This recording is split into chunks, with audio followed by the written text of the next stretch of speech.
French mogul and business magnate Bernard Jean Étienne Arnault is top of the list of the richest men in the world.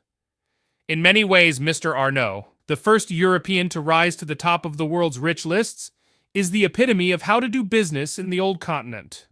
Unlike Elon Musk, Jeff Bezos, and Bill Gates, his most recent predecessors as the world's richest people, he is not a household name. The 74-year-old billionaire surpassed the $200 billion mark in wealth this year, making him one of only 3 people ever to reach that milestone, according to Forbes' real-time billionaires list. A story Bernard Arnault likes to tell is of a meeting with Steve Jobs, the late co-founder of Apple and father of the iPhone.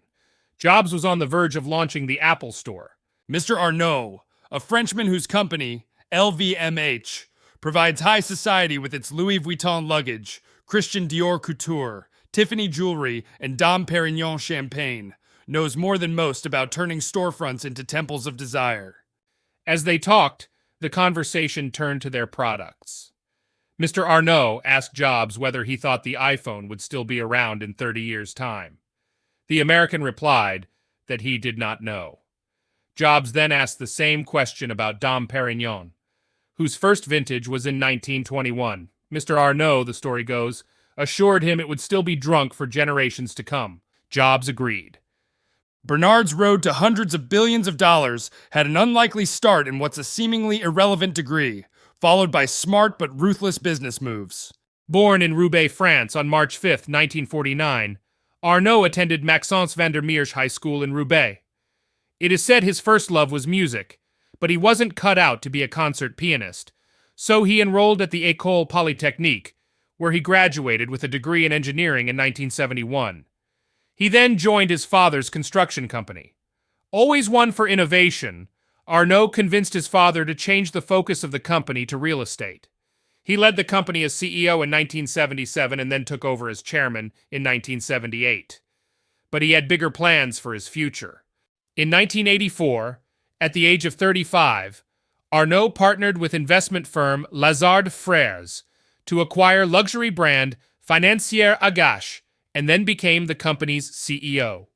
From there, with money from the family business and a loan from Lazard, he won a bidding war for Boussac Saint Frères, a bankrupt conglomerate that owned the famous fashion brand Christian Dior.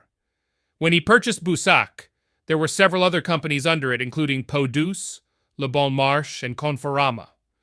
Within 5 years thereafter, despite promising employees they wouldn't lose their jobs, Arnault fired 9,000 workers and sold off all the businesses except Dior and Le Bon Marché.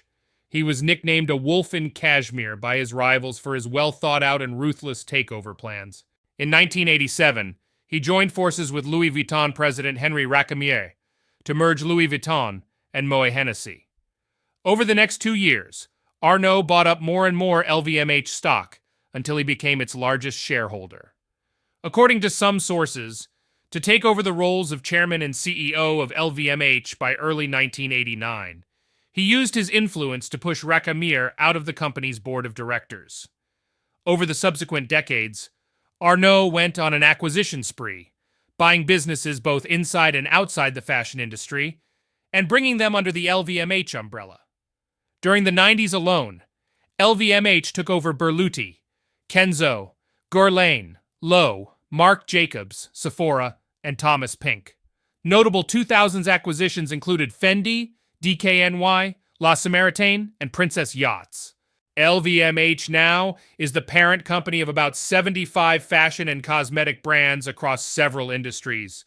In April 2023, the conglomerate was worth $500 billion, the first time a European company has reached such a lucrative sum.